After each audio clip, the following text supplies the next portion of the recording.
This is Flavor Report. My name is Joe Winger. Today we have an amazing opportunity. We're interviewing Chef Maxime Kien. He is the newest corporate executive chef for the Group NYC, who owns several of Manhattan, New York's finest restaurants, and they're launching several more restaurants throughout the United States in 2023. Today's interview takes place live at Grande Boucherie in Manhattan. You will hear the sound of restaurant happening. It was 5 o'clock. You'll hear early happy hour, and then by the end of the episode, by the end of the interview, you will hear just the noise gets louder, the clunking of silverware, the laughing. The restaurant gets busier and busier. But with that said, let's jump into Chef Maxime's resume a bit, his biography. Just up front, I'm going to say I've been told several times how to pronounce some of these words. My apologies. I'm still going to butcher some of it. It's my fault. They did a good job of giving me the pronunciations, and I'll absolutely do my best. With that said, Chef Maxime Kien is a world-renowned chef with more than 2 decades of experience in fine dining. Growing up in Côte d'Azur region of southern France, Maxime discovered a deep appreciation of natural ingredients his homeland has to offer. He perfected his craft in some of the most iconic French Riviera hotels and restaurants, such as the Hotel Negresco in Nice and the Hotel de Paris in Monte Carlo. Later, Maxime relocated to London to work at the esteemed La Tante Claire, and then in the United States in Atlanta to work for Master Chef Joel Antunes at the dining room at the Ritz-Carlton in Buckhead. Later, the nationally acclaimed restaurant Joel. When the Intercontinental Hotel opened in Buckhead in 2004, Maxime was recruited as chef de cuisine. Since then, he has worked in several esteemed establishments around the country being the United States, such as the Venetian in Las Vegas, the Hyatt Regency in New Orleans, and 3 Caesars Entertainment properties. In 2014, Chef Maxime was inducted into the prestigious Académie Culinary de France as a recognition for his career, and he is working on his MCF French Master Chef certification. Most recently, Chef Maxime worked for Hilton in Cleveland and Cincinnati. He gathered much attention as the only AAA 5-diamond recipient in Ohio, of only 68 in the United States. Prior to the pandemic, Chef Maxime was the resort executive chef at the Nemacolin Woodland Resort, a 5-star 5-diamond property in Pennsylvania. And now today, right now, Chef Max is sitting in front of me at a gorgeous tableside in Manhattan, New York, and I am beyond excited, sir. Thank you for your time. And I'm excited to get talking to you about fine dining and your background and this amazing restaurant.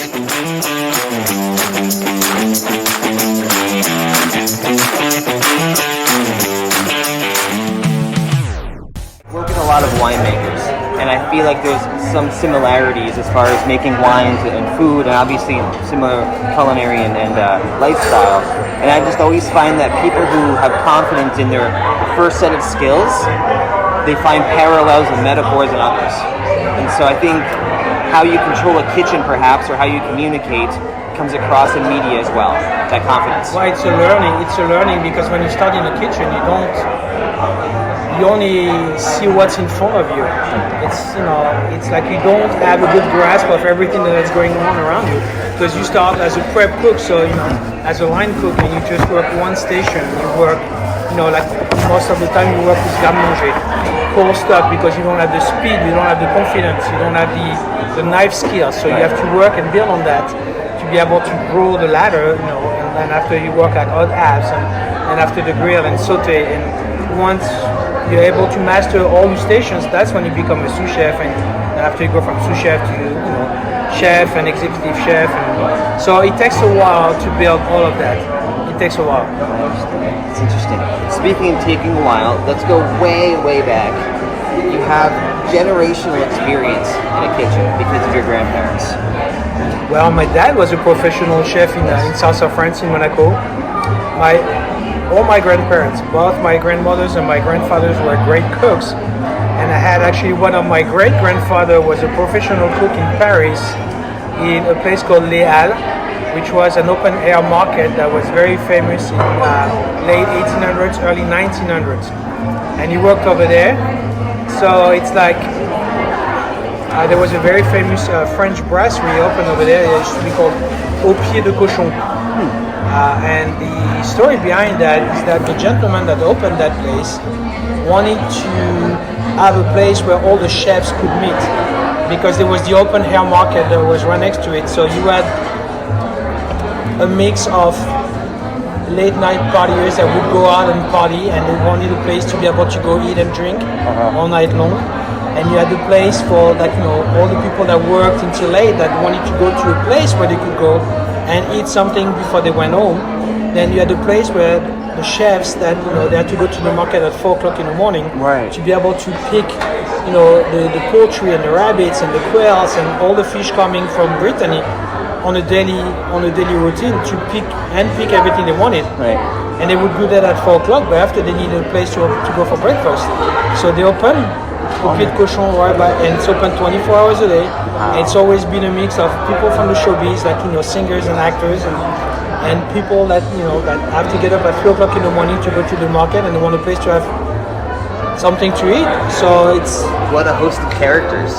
Yeah, so you would have Mick Jagger sitting at the bar over there enjoying something, and right next to him would be a chef with his commie, then a 14-year-old having andouillette or a piece of saucisson and bread for breakfast with a glass of red wine at 6 o'clock in the morning. So it's always been a mix of everything over there. That's incredible. And now, just to tie it together, this is the famous story of you playing with the lobsters. Is this where this happened? No, that story was when my dad opened the restaurant where he was the chef in Monaco. Okay. And so they had the big aquarium with the spiny lobsters and the lobsters. And I was five and a half, and he would take me on his motorcycle to Monaco, and I was told all the stories that I would go and take the little net and actually go fishing for the spiny lobsters and the lobsters and play with them. Amazing. So really the answer isn't one inspiration. It sounds like a childhood of inspiration. It sounds like weekly and daily you had amazing kitchen experiences and restaurant experience growing up. Well, unfortunately my dad passed away when I was really young. I was 6 when he passed away, but I guess I was drawn to that cooking and that kind of, I would say, lifestyle and kind of chaotic. Because working in the kitchen is it's like the only thing you know is what time you start. You never know when you get done. It might be quiet and you might be gone and done home at night by 10 o'clock. And if you start to get busy and it gets slammed, it might not be done until 2 o'clock in the morning. So I guess it's that, I would say, mix of adrenaline and of working in the kitchen and being busy and it's tough and it's grueling and it's rewarding and it's a mix of everything. It's mixed emotions, if I can put it that way. I love it.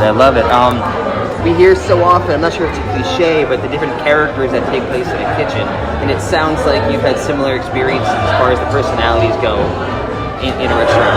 Yeah, because you have some chefs, that it's like everybody's different. My way to run a kitchen is different from the way that some of the chefs I worked with. It's like a recipe. You take bits and pieces from a recipe to make the same dish and you make it your own. So your management style is the same way. I work for some chefs that were very good at managing people, but in the kitchen they were good, but not as great as some other ones.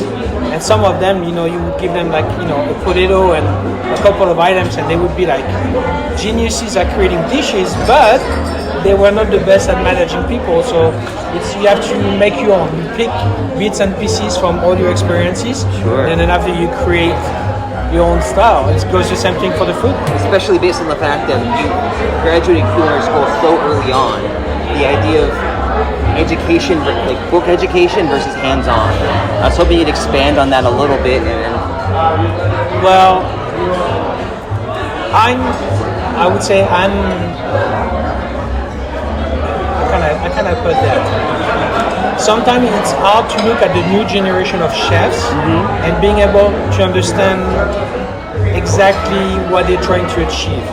Meaning that when I went to culinary school back in the 80s, you wanted to graduate, have like a diploma, and then after you wanted to be able to get your food inside the door out of like a 3 Michelin star restaurant, like a very famous place, because you knew that the chef, you were going to be able to learn from him, and that was going to take you to the next chef, that was going to take you to the next chef, because like it's a close knitted, I would say, family. So all the big chefs know each other. So when you're ready to make your move, the chef most of the time would come and tell you, say, where do you want to go next? Oh, I'd like to go here, I'd like to go there. Okay.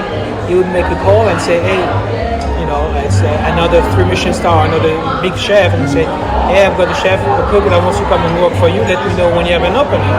And he's actually would be the one putting the word in for you, and that's how you would actually move up. That's beautiful.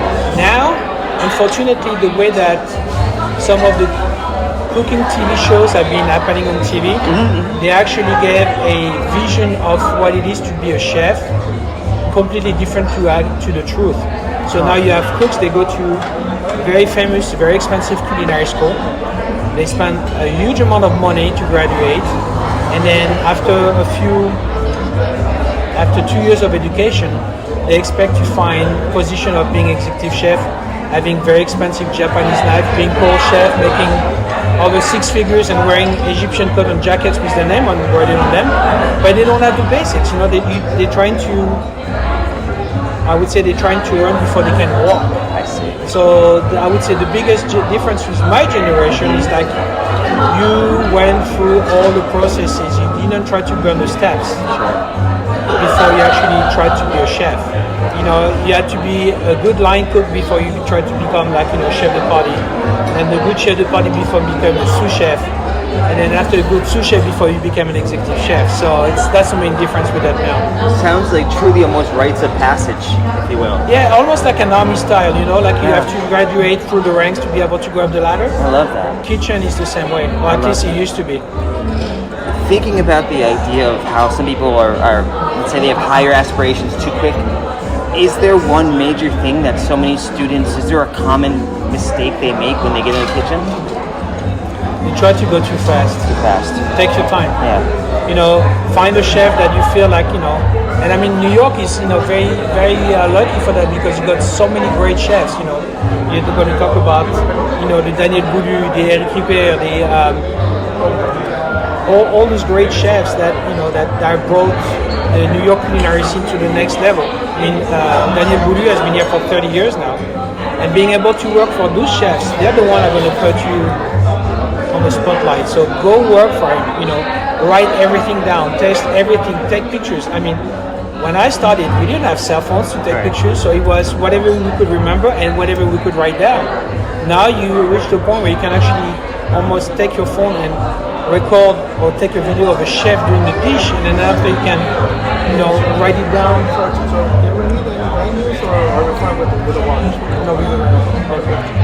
So you could pretty much tape anything and just like keep it for you. So that's my, I would say, biggest advice to the cooks right now.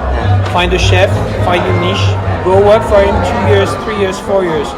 Write everything down, test everything down, ask questions, and then learn as much as you can. Don't think about being called chef right away. Don't think about making a ton of money.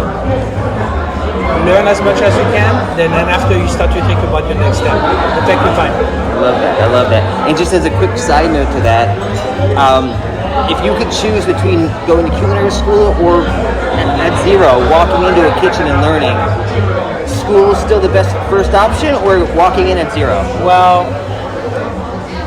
it depends of if you have the financial stability to be able to afford a culinary school, or maybe your parents have, because it can be pretty pricey. But I would say, you have some, I'm not talking about going to like a very expensive, very famous one, but you can have some good basic training in a culinary school, get your diploma, because a lot of places want you to graduate, or have some kind of a formal education from a cooking college. Then after go see a chef, be ballsy a little bit and say, I just want to learn, I want to work for you, you're the best in the business in your town. You can be in New York, you can be in Chicago or anywhere else. And just say, I want to learn, I want to work for you, and just go for it. You mentioned your phone a minute ago, but how that can always just take pictures and video in a kitchen. One of the things when I meet somebody new, whether I'm going to a new restaurant or whatever, is obviously I check out their social media. I want to see what they're taking pictures of. And your Instagram, the pictures you're taking, you're having a good time here. So I'm new in town. Yes. I've been here 3 months. Okay. I was fortunate. I've been in America since '99, so 23 years. I was able to come a few times in New York before, and I like the vibe of it. I like the atmosphere. I like the speed of it. You know, it's always there's always something happening. Everybody's always hustling. And you look at people walk; they're always in a rush. I lived in London for 5 years, so that reminds me that time. There's a few things that, you know, it's not that great, you know, that the cleanliness and the street and the subways are not the best, but it is what it is. Sure. But yes, I'm really enjoying my time here. It's like, I mean, you know, there's a few cities like that around the world. It's just like, they're always like, you know, the big apple, the mix of everything, the mix of culture. I mean, you walk here, like in the French brasserie, you walk down the street and you have a little shop on the corner of the street where they do halal food, and it smells awesome. So you have the opportunity to be able to see so many different cultures, so many different food in just one small area. They get in a subway, you can be in Chinatown, you can be in Koreatown, you can be like, you know, anywhere and taste everything. So that's why I'm enjoying it so much. That's incredible.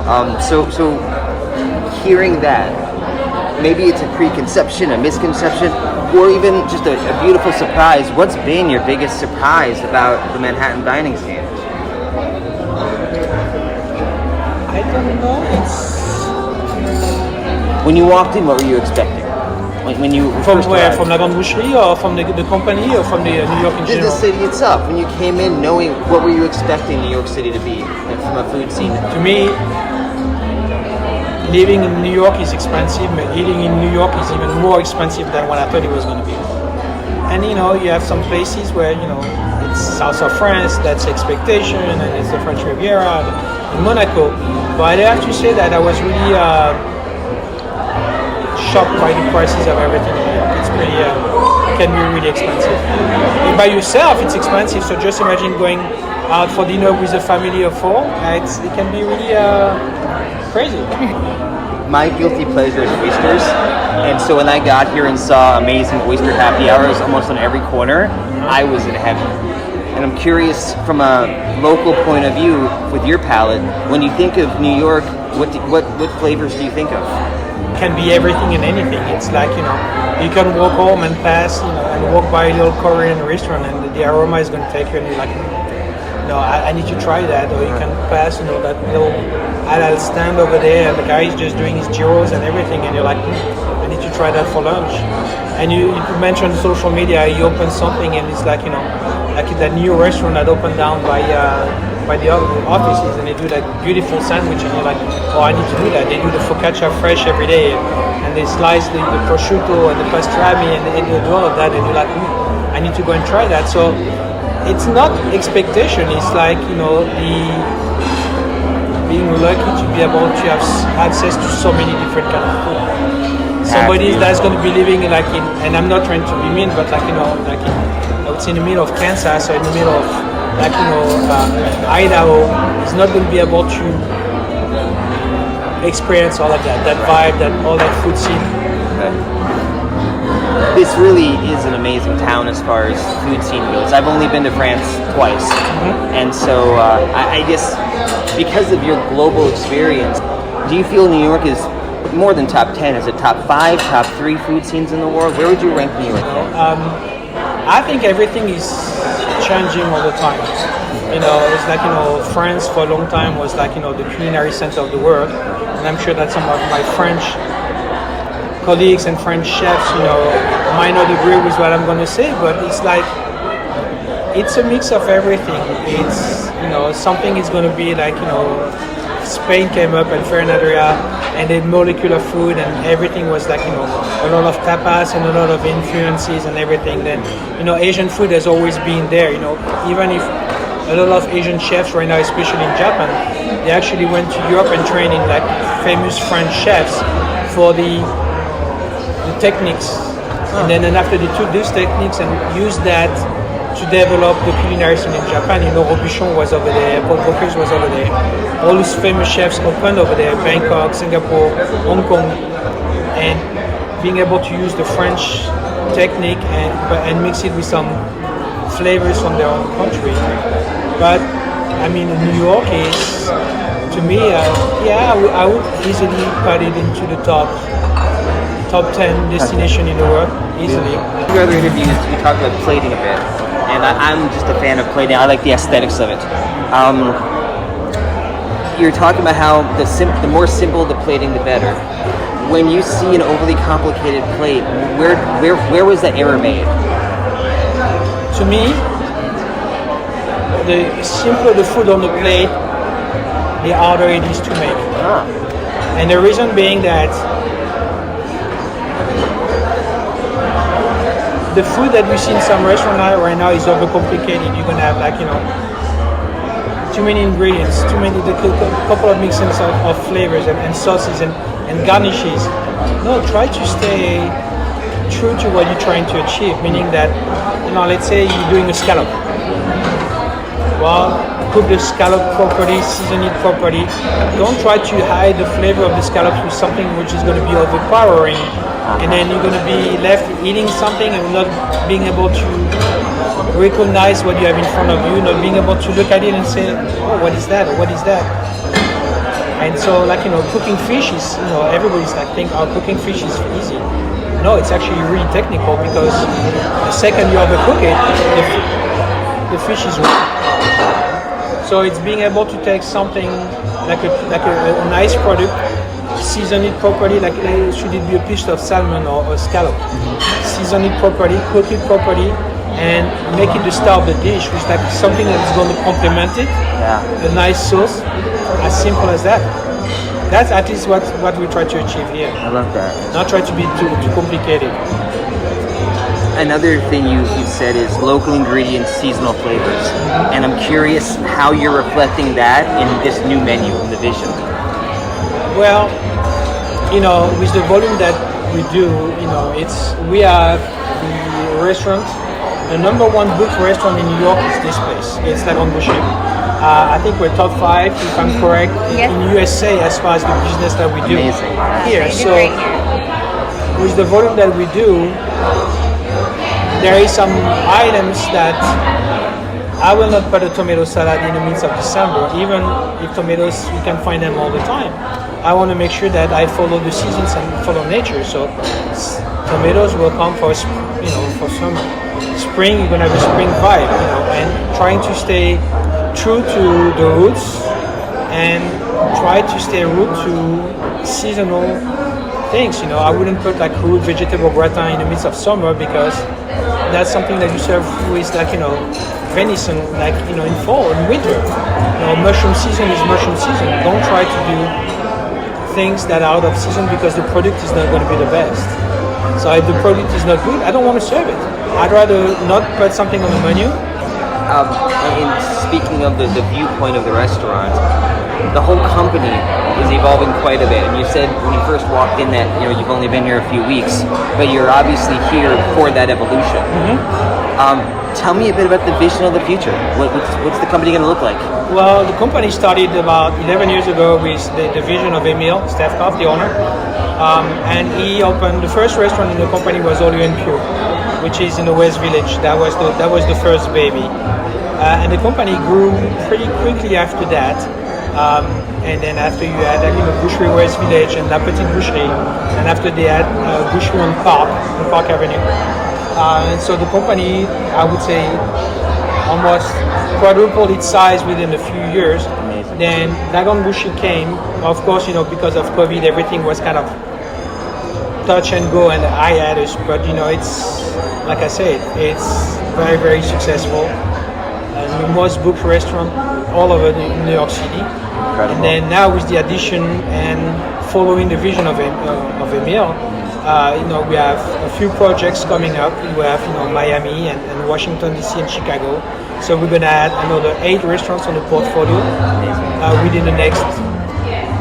I'm not gonna say any exact numbers because with permits and everything, they you never are know. forthcoming. Yeah. But they will be coming, and so we're going to double the size of the company within a short amount of time, for sure. Is that pure excitement for you? Is there anxiety there? How are you feeling about that huge growth spurt? Well, there's a lot of moving parts, between, the part of developing the kitchen and having a look at the plan and say, okay, we need to do this way, the pantry needs to be here, the pantry needs to be there, and then talking about menu development and menu research and the staffing. And there's so many components. It's not only just like, say we're going to open a restaurant, but there's so much work behind that. You're looking at the location, you're looking at, the menu you're going to have in Miami is not going to be the same menu that you're going to have in Washington, D.C. or in Chicago. You have to think back at seasonal, local, like if you were to put, how can I say, like, I wouldn't put the same menu in a place like California, having the demographic and the background over there that I would put in New York. It's two different food scenes. So you have to, even if you have to have a core items from the menu because they are your identity, right, you have to look at every single location as almost like a separate entity and being able to say, okay, this dish might not work over there, but it's going to work great here. So develop all of that and being thoughtful about everything. And that was amazing for me. I hope you also got a lot of great information and insight out of it. Thank you, Chef Max, for your time. I'm excited to see what the Group NYC does over the next months and years.